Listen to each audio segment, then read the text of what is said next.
This is an interview with Nick Matthew, the three-time world champion. One of the questions that we've been asked to sort of ask you was how you celebrated your win. Do you drink afterwards? Do you go out partying? Yeah, the night of the final, sort of had a few to drink. With it being in Manchester, sort of able to go out with friends and family, which was really nice. Went for a late meal, then went back to the hotel and slumped on the couch and had a couple of bottles of red wine, sort of with my wife and my manager and stuff with my mum and dad, which was nice. And I think before we knew it was 5 in the morning and I had to be on the BBC breakfast sofa at 7:30, so I didn't get much sleep and I was a bit bleary-eyed when I made the appearance the next day. So how quickly were you back on court after? I won the final on the Sunday. I went back on court on the following Saturday when I was in Qatar. I had a few days sort of just relaxing, doing nothing, drinking too much, eating too much, and then flew to Qatar, got back in tournament mode and got on court the Saturday before I was due to play on the Monday or Tuesday in Qatar. So and what are the goals now if you've seemingly done it all? Where do you go from here? Yeah, it's my playing career is still really important to me. I guess the overall goal doesn't change, which is to maximise my career, maximise sort of every ounce of it, and have no regrets when I go into retirement.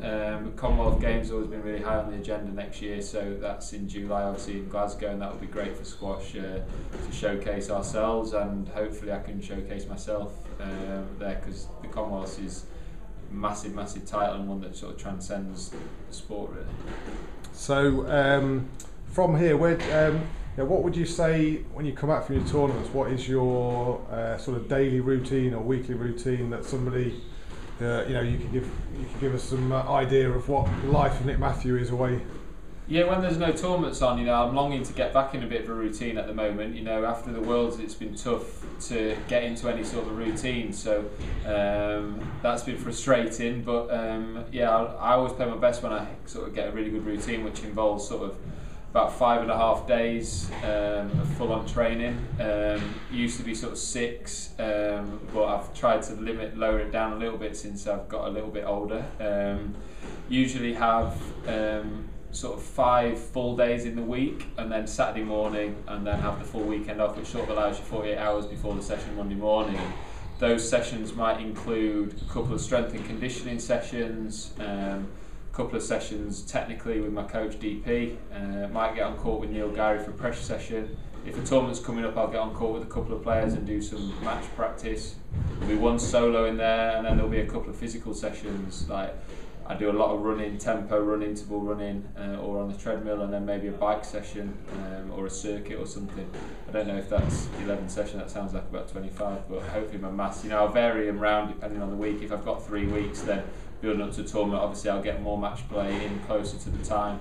The first week I probably would limit one of those match play and replace it with like a circuit or something like that. Right, so final question then. You're here tonight at Duffield Squash Club. We've got quite a lot of aspiring young juniors. What would be the sort of your number one tip for these juniors that they're going to be coming down tonight to watch you?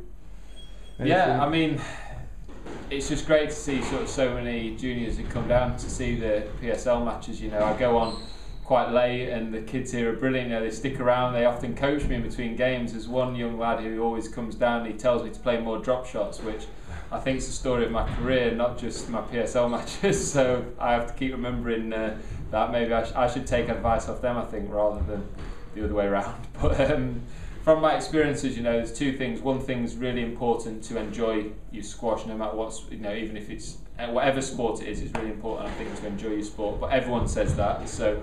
I think the other thing is just to try, if you do choose something, to try to sort of make the most out of your talent and put everything you can into it, and whether that means that you're a county player or a social player or you get to the very top of the game, as long as you give it your all every time you step on court, then there's nothing that you can sort of question about that.